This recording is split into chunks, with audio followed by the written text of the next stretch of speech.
और जब मैं इस सांस्कृतिक मंच से सांस्कृतिक बात ही कहूंगा और चाहूंगा कि यहाँ पे जितने भी लोग हैं जिन तक मेरी आवाज जा रही है, अगर चाहत है तो एक बार सुनने की कोशिश करना।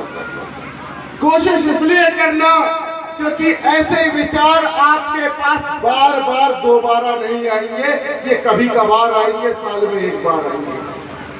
आपने बहुतों को सुना होगा, आपने नाच देखा, आपने गाना देखा, पर उस गाने की आवाज में आपने संगीत को देखा कि उसके शब्दों को देखना था। वो शब्द क्या कह रहे थे? वो शब्दों के माध्यम से तुम्हें जगाने का काम कर रहे थे।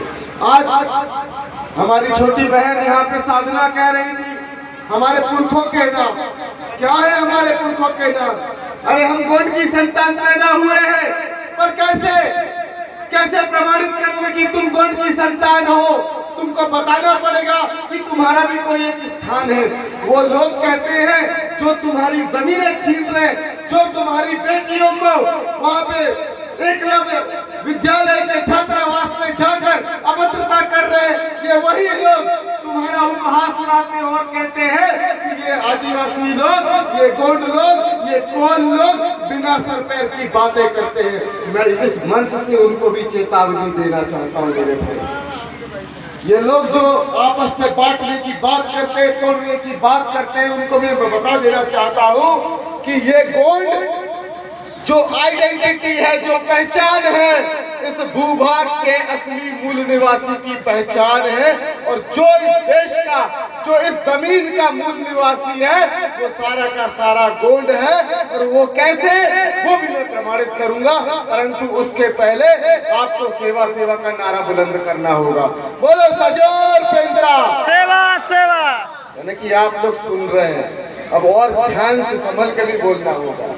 देखिए, इस बात को समझना, हमारे 12 सगा पेड़ और उसके 33 कुटुंब, जिसे कोटम कहते हैं, सुना है कि नहीं? आपने सुना है? हाँ या नहीं में बोलते जाना। मैं तो कैडर टाइप का पर्सन हूँ, इसलिए थोड़ी ऐसी बात कर देता हूँ। 12 सगा पेड़, 33 कोटम, और इनकी जो रचना है, इनकी जो संरचना है, जो 12 ज्योतिर्लिंग पूरे भारत देश के अंदर जो कब्जा करके टीकू बैठे हुए हैं ना, वो कोई और नहीं, हमारे 12 सगा पेड़ की मिसाल है देश के अंदर। शायद आपने सुना हो। अरे अपनी अस्मिता को कौन वापस लाएगा? अरे अपनी अस्मिता को गोंड वापस लाएगा। कौन वापस लाएगा? जोर से बोलो, कौन वापस लाएगा? अब वो गोंड कैसे लाएगा, इसको समझना। इस देश के भीतर रहने वाला अगर 7.5% आदिवासी है, तो वो सारा का सारा गोंडवाना लैंड का मूल निवासी गोंड है। वो कैसे? आज हमारे यहाँ मैं उनको घर में समझाया, उनके दीदी के यहाँ घर पे पहुंचा था, उस समय मैंने उनको बताया कि हमारे वहाँ पर कोल की शादी और एक मरकाम की शादी हुई है।